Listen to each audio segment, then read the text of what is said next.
जय मल्हार. काल मराठवाडा मित्रमंडळाच्या वतीनं पुणे येथे सप्ताहाचं नियोजन होतं आणि त्या ठिकाणी मराठवाड्याच्या वतीनं सन्माननीय मनोजदादा जरांगे पाटील यांना बोलवण्यात आलं होतं आणि त्याच ठिकाणी त्या व्यासपीठावर वारकरी संप्रदायाच्या व्यासपीठावर ओबीसी साठी लढणारा, ज्यांनी जीवाचं रान केले, रक्ताचं पाणी केले आणि आपलं अख्खं आयुष्य ओबीसी साठी दिले, असा ओबीसीचा सच्चा कार्यकर्ता पवन करवर हे देखील त्या ठिकाणी आलेले होते. आणि ही भेट वारकरी संप्रदायाच्या स्टेजवर झालेली असताना त्याला जाणीवपूर्वक राजकीय रंग देत आहे. अरे जो माणूस ओबीसीचं काम करतो तो ओबीसीचाच करणार, जो माणूस मराठा समाजासाठी काम करतो तो मराठा समाजासाठीच काम करणार.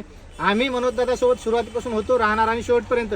पण पवन करवर काल त्या ठिकाणी अचानक आला, भेटला, भेट झाली, निघून गेला आणि त्याला तुम्ही ओबीसीचं काम करत असताना टार्गेट करताय. अरे अशाने तुमचा ओबीसी, आमचा जो धनगर समाज बांधव ओबीसी समाजासाठी काम करतोय तो एक एक बाहेर निघून जाईल, एवढं तुम्ही लक्षात ठेवा. आणि विनाकारण पवन करवरला टीका करू नका. त्यानं रक्ताचं पाणी करून ओबीसी साठी काम केलेलं आहे, असा कार्यकर्ता तुम्हाला मिळणार नाही. त्यांनी जी दादांची आणि पवन करवर यांची ही भेट झालेली आहे, ही भेट काही ठरवून केलेली भेट नव्हती, तर वारकरी संप्रदायात असल्यामुळे ती भेट अचानक भेट झालेली आहे. आणि या भेटीला अनेक जण गालबोट लावण्याचं काम करतायत, पवन करवरला टार्गेट करण्याचं काम करतायत. पण जो माणूस ओबीसी साठी काम करतोय त्याला तुम्ही टार्गेट करू नका. मी एवढं तुम्हाला सांगतोय की धनगर समाजातला असल्यामुळे आम्ही पवन भाऊला, तो व्हिडिओ तुम्ही बघू शकता, पवन भाऊला सांगितलं की पवन भाऊ ही शाल घ्या आणि तुम्ही दादांचा सत्कार करा, कारण दादा या ठिकाणी आलेले आहेत आणि त्यांनी वेळोवेळी आपल्याला एसटी आरक्षणासाठी पाठिंबा दिलेला आहे. त्यामुळं आपल्या सर्व समाज बांधव, किशोरभाऊ काळदाते असतील, बाळासाहेब खांडेकर असतील, या सर्वांच्या विनंतीला मान देऊन पवन भाऊ करवर यांनी त्यांचा सत्कार केला. म्हणजे वारकरी संप्रदायात असल्यामुळे ते त्या ठिकाणी आले.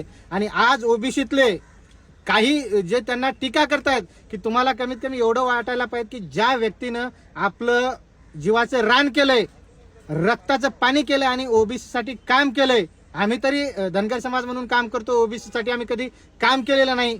हा व्यक्ती ओबीसी साठी काम करतो, तुम्ही त्याला नाहक त्रास देताय, विनाकारण टार्गेट करताय. आणि कशामुळं?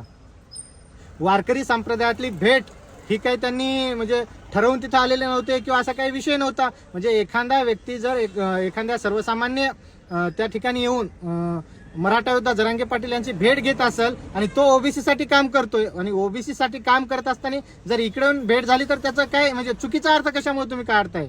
तुम्हाला काय टीका करायची, काय करायची तुमचं तुम्ही बघा. पण मी एवढंच सांगतोय की पवन करवर हा ओबीसी साठी काम करत असताना तुम्ही जाणीवपूर्वक त्याच्यावर टीका केलेली आहे. आता ही तुम्हाला काय करायचंय काय नाही ते तुमच्या तुम्ही पद्धतीने ठरवा. आणि धनगर म्हणून आम्ही 100% पवन करवरच्या सोबत आहे, पाठीमागे राहणार आहे. धन्यवाद. जय मल्हार.